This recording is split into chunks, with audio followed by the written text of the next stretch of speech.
How's it going? In this video I'm going to show you how to force stop an app on Samsung.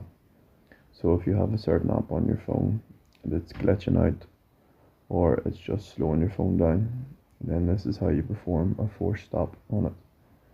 So open up your settings and then come down and find the apps tab. That'll open up a list of all your apps.